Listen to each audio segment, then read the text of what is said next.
کعبے کی رونق کعبے کا منظر اللہ الحمدللہ رب العالمین والصلاة والسلام علی سید الانبیاء والمرسلین اما بعد فاعوذ باللہ من الشیطان الرجیم بسم اللہ الرحمن الرحیم وَإِذَا سَمِعُوا مَا أُنزِلَ إِلَى الرَّسُولِ تَرَى أَعْيُنَهُمْ تَفِيضُ مِنَ الدَّمْعِ مِمَّا عَرَفُوا مِنَ الْحَقِّ يَقُولُونَ رَبَّنَا آمَنَّا فَاكْتُبْنَا مَعَ الشَّاهِدِينَ صدق اللہ العظیم ان اللہ وملائکتہ یصلون علی النبی یا ایہا الذین آمنوا صلوا علیہ وسلموا تسلیما اللہم صل علی سیدنا محمد وعلی آل سیدنا محمد وبارک وسلم وصلی علیہ۔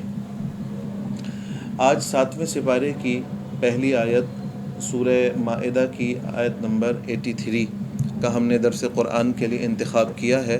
اللہ تعالیٰ نے قرآن مجید فرقان حمید میں ارشاد فرمایا وَإِذَا سَمِعُوا، اور وہ لوگ جب سنتے ہیں ما انزل الی الرسول، اس کتاب کو جو کتاب رسول پر نازل کی گئی، تَرَى أَعْيُنَهُمْ تَفِيضُ مِنَ الدَّمْعِ، آپ دیکھیں گے کہ ان کی آنکھوں سے آنسو بہہ رہے ہیں، مما عرفوا من الحق، کس وجہ سے؟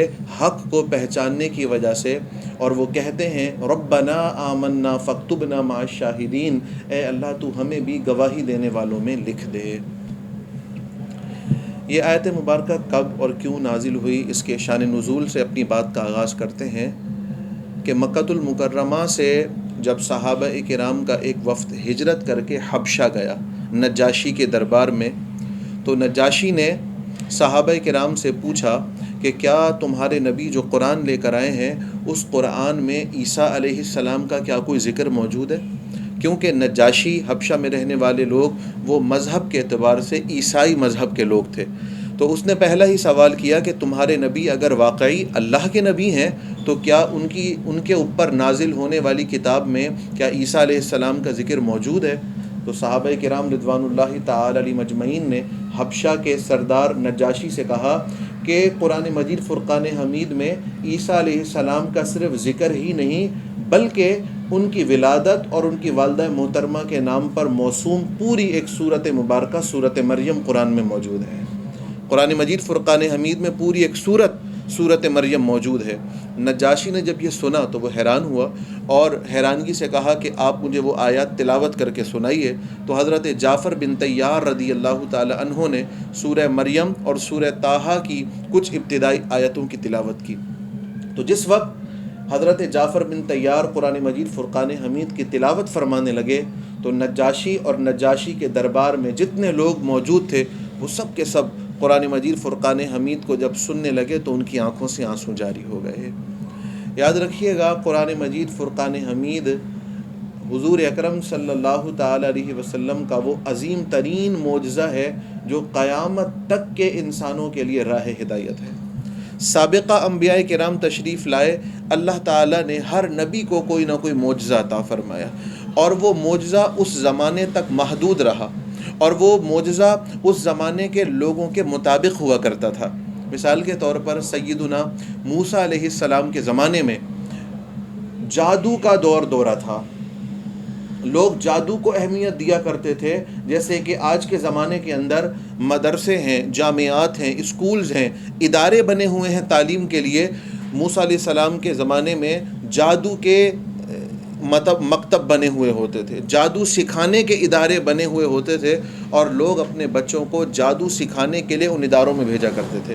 تو جادو کا دورہ تھا۔ اللہ تعالیٰ نے موسیٰ علیہ السلام کو جو معجزہ عطا فرمایا وہ اسی اعتبار سے تھا کہ آپ اپنے دست مبارک کو اپنی بغل میں داخل فرما کر باہر نکالتے تو وہ ٹارچ کی طرح چمکنے لگ جایا کرتا تھا، اپنے عصا مبارک کو زمین پر پھینکتے تو وہ بڑا اژدہا بن جایا کرتا تھا۔ عیسیٰ علیہ السلام کا دور آیا تو یونانی طب، یونانی حکمت آج بھی مشہور ہے کہ یونان کے جو حکیمانہ نسخے ہیں وہ آج بھی مشہور ہیں۔ تو عیسیٰ علیہ السلام کے زمانے میں طب کا دور تھا، حکمت کا دور تھا۔ اللہ رب العزت نے آپ کو اسی مناسبت سے معجزات عطا فرمائے کہ اگر کوئی برس کا مریض آتا آپ دم فرماتے اس کو شفا مل جایا کرتے تھے، اگر کوڑ کا مریض آتا یونان کے حکیموں نے ہر مرض کا علاج دریافت کر لیا تھا، لیکن کوڑ کا، برس کا اور مادرزاد اندھے کا ان کے پاس علاج نہیں تھا۔ وہ علاج نہیں کر سکتے تھے۔ اللہ تعالیٰ نے عیسیٰ علیہ السلام کو معجزہ عطا فرمایا، آپ مادر ذات یعنی پیدائشی اندھے پر دم فرماتے تھے، اس کی بینائی درست ہو جایا کرتی تھی۔ تو اللہ تعالیٰ نے انبیاء کرام کو معجزات عطا فرمائے جیسی قومیں تھیں ان کی مناسبت سے۔ وجہ یہ ہے کہ اگر کسی چیز کی ہمارے عرف کے اندر یا ہمارے معاشرے کے اندر اہمیت ہی نہیں ہے تو بتائیے کیا اس کی کوئی ویلیو ہو سکے گی؟ تو اللہ تبارک و تعالیٰ ایسے معجزات انبیاء کرام کو عطا فرماتا تھا کہ جس معجزے کی معاشرے میں ایک قدر ہو، یا جس معجزے کی معاشرے میں واقعتاً کوئی اہمیت ہو، اور واقعتاً معاشرے کے لوگ اس معجزے کو دیکھ کر حیران ہو کر کہیں کہ واقعی یہ کام ہم تو نہیں کر سکتے، یہ اللہ کی عطا کردہ طاقت سے ہی ہو سکتا ہے۔ تو لہٰذا اللہ رب العزت نے جب بھی انبیاء کرام کو معجزات عطا فرمائے، جو اس وقت کے لوگوں کے اندر اہمیت والی ویلیو ایبل چیز ہوا کرتی تھی، اسی مناسبت سے اللہ تعالیٰ معجزے عطا فرمایا کرتا تھا۔ عرب کے اندر جب میرے اور آپ کے پیارے کریم آقا علیہ الصلوۃ والسلام تشریف لائے تو یہاں پر لوگ کلام، قادر الکلام لوگ تھے، قصیدے لکھتے تھے، لوگوں کو اپنے کلام کے اوپر بڑی مہارت تھی، لوگ اپنے کلام کے اوپر بہت زیادہ فخر کیا کرتے تھے، غزلیں لکھا کرتے تھے۔ اللہ تعالیٰ نے عرب کے فصیح اور بلیغ لوگوں کے درمیان اپنے پیارے حبیب علیہ الصلوۃ والسلام کو قرآن عطا فرمایا، اور قرآن عطا فرما کر چیلنج دے دیا۔ لوگوں نے کہا کہ یہ معاذ اللہ حضور کا اپنی طرف سے گڑھا ہوا من گھڑت کلام ہے، من گھڑت قرآن ہے۔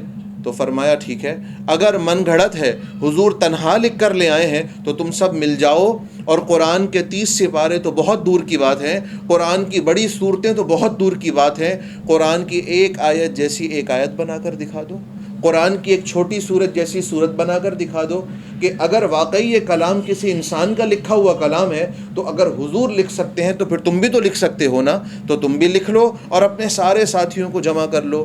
الحمدللہ الحمدللہ، نہ وہ لکھ سکے، نہ آج تک لکھ سکے ہیں، نہ قیامت تک قرآن جیسا کوئی اور کلام لکھا جا سکے گا، اور نہ ہی قرآن کے اندر کوئی تبدیلی کی جا سکے گی، کیونکہ اللہ تعالیٰ نے فرمایا اِنَّا نَحْنُ نَزَّلْنَا الذِّكْرَ وَإِنَّا لَهُ لَحَافِظُونَ، اس قرآن کو نازل بھی ہم نے فرمایا ہے، اس کی حفاظت بھی ہم خود فرمائیں گے۔ تو یہ قرآن مجید فرقان حمید پیارے کریم آقا علیہ الصلوۃ والسلام کا عظیم معجزہ ہے۔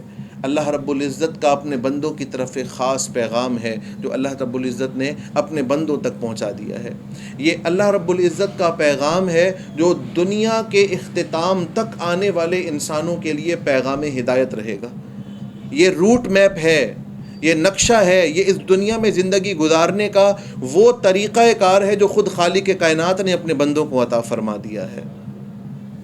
پیارے کریم آقا علیہ الصلوۃ والسلام کا یہ بھی فرمان ہے کہ حضور نے فرمایا میں اپنے پردہ کرنے کے بعد 2 چیزیں تم میں چھوڑ کر جا رہا ہوں، اگر تم ان کو مضبوطی کے ساتھ تھام کر رکھو گے تو کبھی گمراہ نہیں ہوگے۔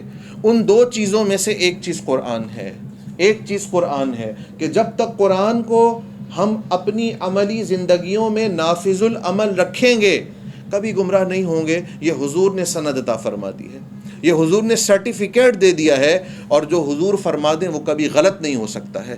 تو لہٰذا چاہتے ہیں کہ زندگیاں بہترین گزریں، چاہتے ہیں گمراہی سے محفوظ رہیں، تو قرآن مجید فرقان حمید کو اپنے سامنے رکھیں، انشاءاللہ یہ دنیا میں بھی کامیابی دلوائے گا اور آخرت میں بھی کامیاب کر دے گا۔ تو قرآن مجید چونکہ اس آیت مبارکہ میں فرمایا گیا ہے کہ وہ لوگ جب قرآن کو سنتے ہیں تو ان کی آنکھوں سے آنسو بہہ رہے ہوتے ہیں، اور وہ قرآن کو سننے کے بعد کہتے ہیں کہ اے اللہ ہم اس قرآن پر ایمان لے آئے ہیں، ہمیں گواہی دینے والوں میں شامل فرما دینا۔ اسی آیت مبارکہ کے تناظر میں ہم آج قرآن مجید فرقان حمید کے کچھ فضائل اور قرآن مجید فرقان حمید کی تلاوت اور اس کے سننے کے آداب کو سماعت کریں گے۔ جہاں تک قرآن مجید فرقان حمید کے سننے کے آداب کا تعلق ہے تو واضح پیغام قرآن میں آ گیا وَإِذَا قُرِئَ الْقُرْآنُ فَاسْتَمِعُوا لَهُ وَأَنصِتُوا لَعَلَّكُمْ تُرْحَمُونَ، جب تمہارے سامنے قرآن پڑھا جائے تو کان لگا کر خاموشی سے سنا کرو تاکہ تم پر اللہ تعالیٰ رحم فرمائے۔ معلوم چلا ادب کے ساتھ اگر صرف قرآن کو سنا جائے تو بندے اللہ کی رحمت کے حقدار بن جایا کرتے ہیں۔ تو کیسا پاکیزہ قرآن ہے کہ جس کے سننے پر بھی بندے اللہ کی رحمت کے مستحق بن جایا کرتے ہیں۔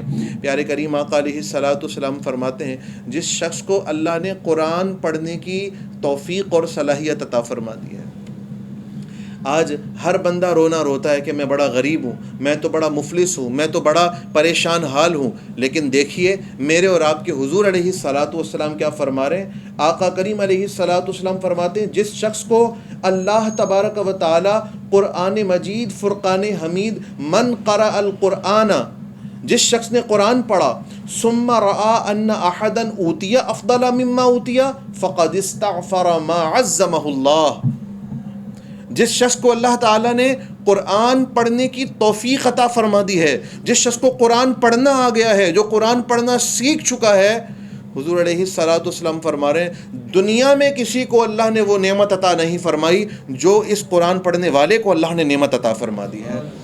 دنیا کا امیر ترین شخص ہے وہ آدمی جسے اللہ نے قرآن پڑھنے کی صلاحیت عطا فرمائی ہے۔ دنیا کا دولت مند ہے وہ آدمی جسے اللہ تعالیٰ نے قرآن پاک پڑھنے کا طریقہ عطا فرما دیا ہے۔ ایک دن آقا کریم علیہ الصلوۃ والسلام فجر کی نماز کے بعد صحابہ کرام کی طرف متوجہ ہوئے۔ سبحان اللہ، کیسے خوش نصیب صحابہ ہیں جو براہ راست حضور کے پیچھے نماز پڑھ کے براہ راست حضور کا دیدار فرما رہے ہوتے ہیں۔ حضور کی اقتداء میں فجر کی نماز پڑھی اور نماز پڑھنے کے بعد حضور علیہ الصلوۃ والسلام نے اپنا چہرہ مبارک اپنے غلاموں کی طرف فرما دیا۔ آقا کریم علیہ الصلوۃ والسلام فرمانے لگے اے میرے غلاموں، کیا تم اس بات کو پسند کرتے ہو کہ اگر تمہیں صبح ہی صبح بطحان اور عقیق میں جانا نصیب ہو جائے؟ یہ بطحان اور عقیق کیا تھیں؟ یہ مدینہ شریف کی دو بڑی مارکیٹیں تھیں، دو بڑے بڑے بازار تھے، اور یہاں پر اونٹ بیچے جاتے تھے، اونٹوں کو فروخت کیا جاتا تھا۔ عرب میں سب سے بہترین سواری اور عرب کے اندر سب سے بہترین مال اونٹ کو شمار کیا جاتا ہے۔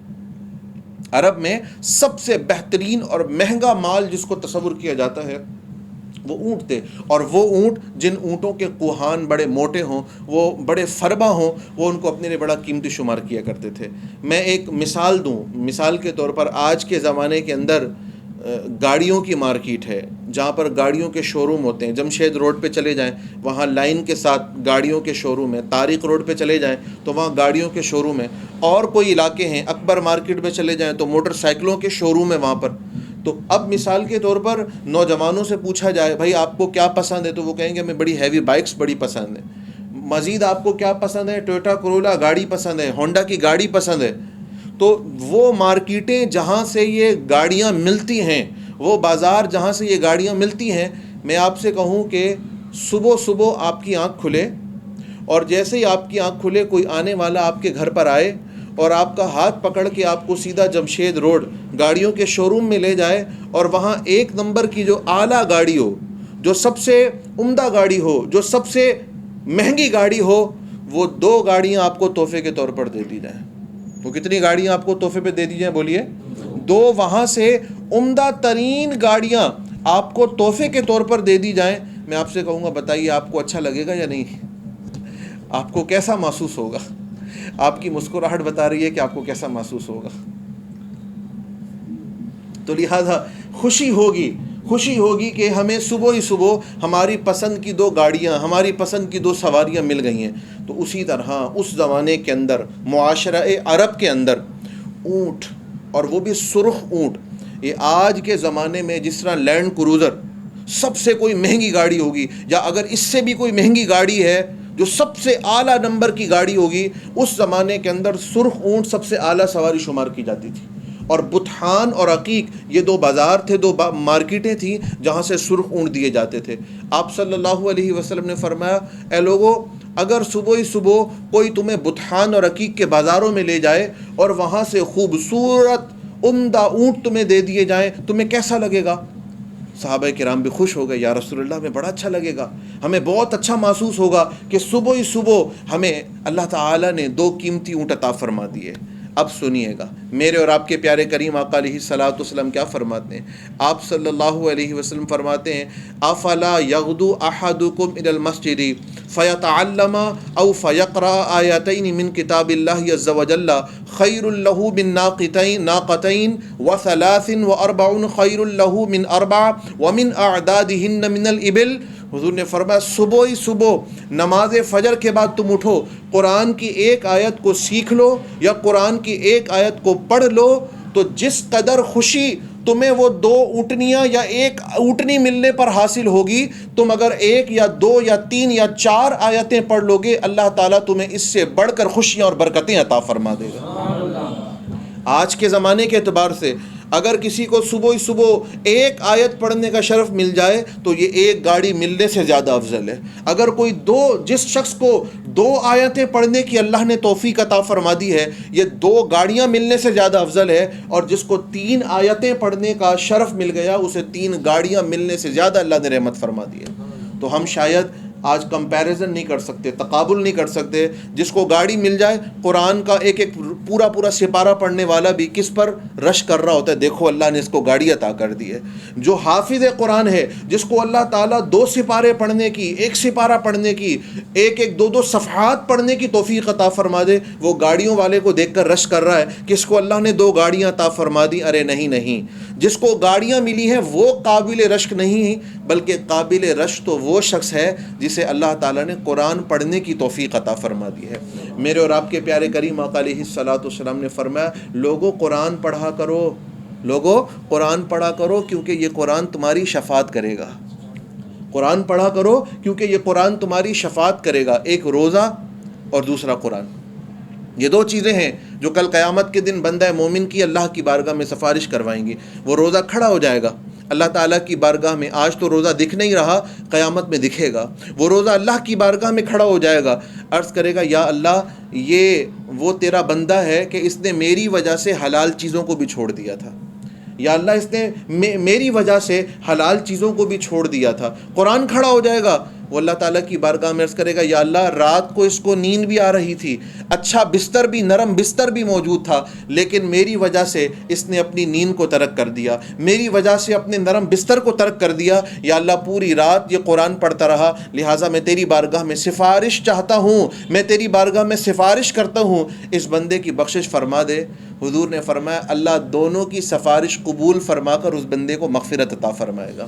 بلکہ ایک تو بڑی خوبصورت حدیث میری نظر سے گزری کہ وہ جو قرآن ہے وہ اللہ تعالیٰ کی بارگاہ میں جھگڑا کرے گا. جھگڑا کا معنی لڑائی نہیں، آج والی جو جھگڑے ہوتے ہیں وہ جھگڑا نہیں. جھگڑے کا معنی ہوتا ہے ایک لاڈ کرنا، تلطف کا انداز اختیار کر لینا، کسی سے بار بار کسی چیز کا مطالبہ کرنا. جیسے چھوٹے بچے ہوتے ہیں اپنے والد کے ساتھ لاڈ کرتے ہیں، ابو ہمیں دلا کر دو. اپنی ماں سے لاڈ کرتے ہیں، امی ہمیں یہ چاہیے. تو کہا جاتا ہے بچہ اپنے ماں باپ سے جھگڑا کر رہا ہے. جھگڑنے سے مراد کیا ہے؟ ان سے لاڈ کرنا. تو اسی طرح یہ قرآن اللہ رب العزت کی بارگاہ میں جھگڑا کرے گا، لاڈ کرے گا اور بخشوائے گا. اور حضور علیہ الصلوۃ والسلام فرماتے ہیں اس کی سفارش قبول ہوگی اور قرآن پڑھنے والے کو اللہ تعالیٰ مغفرت کا پروانہ عطا فرمائے گا. آقا کریم علیہ الصلوۃ والسلام نے فرمایا یہ قرآن تمہارا بہترین قائد ہے، یہ قرآن تمہارا بہترین قائد ہے، یہ تمہارا بہترین لیڈر ہے. ہر لیڈر چھوڑ جائے گا لیکن قرآن ایسا لیڈر ہے آپ کو نہیں چھوڑے گا. ہر قائد چھوڑ جائے گا، ہر رہنما دغا بازی کر سکتا ہے لیکن یہ قرآن دغا بازی نہیں کرے گا. یہ قرآن آپ کو، ہر لیڈر بھول جائے گا لیکن یہ قرآن نہیں بھولے گا.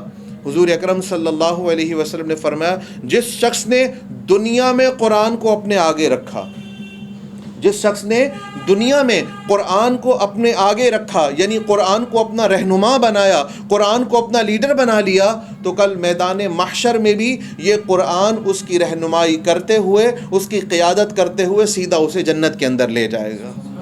اور جن لوگوں نے قرآن کو اپنی پیٹھ کے پیچھے رکھا، جن لوگوں نے قرآن کو اپنے پسے پشت ڈال دیا، تو جس طرح بکری کو چرواہا ہانکتا ہے، ڈنڈی پر ہانکتا ہے اور جہاں چاہتا ہے لے جاتا ہے، حضور نے فرمایا جن لوگوں نے دنیا میں قرآن کو اپنے پسے پشت ڈال دیا، پیٹھ کے پیچھے رکھ دیا، یہ قرآن ہانکتا ہوا انہیں سیدھا جہنم میں لے جائے گا. یہ قرآن ہانکتا ہوا انہیں کہاں لے جائے گا؟ بولیے، جہنم میں لے جائے گا.